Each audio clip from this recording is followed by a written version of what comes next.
नमस्कार मित्रांनो, आपल्याकडे डस्टर गाडी सस्पेन्शनच्या कामासाठी आलेली. तर गाडीचे कंडिशन अशी होती की पूर्णपणे त्यांना ऑथोराइज मध्ये स्टेअरिंग रॅक रिप्लेसमेंट करायचं सजेस्ट केलं. तर आपण गाडी आयडेंटिफाय केली तर गाडीचे फक्त ball joint, inner ball joint आणि आउटर बॉल जॉईंट हे वीक होते. तर तुम्ही बघू शकता असा इनर बॉल जॉईंट येतो. ह्या बॉल जॉईंट मध्ये प्ले आला तर रॅक खराब होतो. हायड्रोलिक रॅक आहे डस्टर गाडीचा. हायड्रोलिक रॅक मध्ये जास्त करून रॅकचा प्रॉब्लेम येत नाही. रॅक जवळपास 30,000 ते 34,000चा रॅक आहे.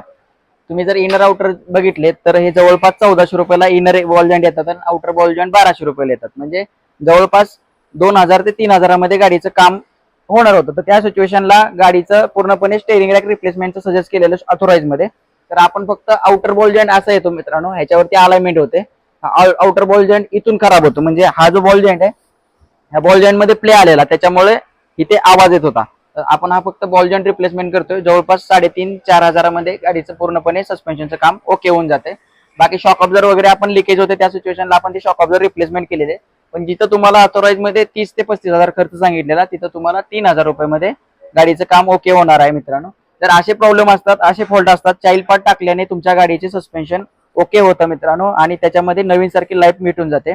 असे प्रॉब्लेम तुमच्या गाडीसमोर असतील तर तुम्हाला चांगल्या ठिकाणी चेक करून घ्या आणि त्या ठिकाणचे जे चाइल्ड पार्ट आहेत तेवढे रिप्लेसमेंट करून घ्या. कमीत कमी कॉस्ट मध्ये तुम्हाला नवीन सारखी लाईफ भेटून जाईल मित्रांनो. व्हिडिओ आवडला असेल तर तुमच्या मित्रांसोबत शेअर करा आणि पेजला फॉलो करायला विसरू नका.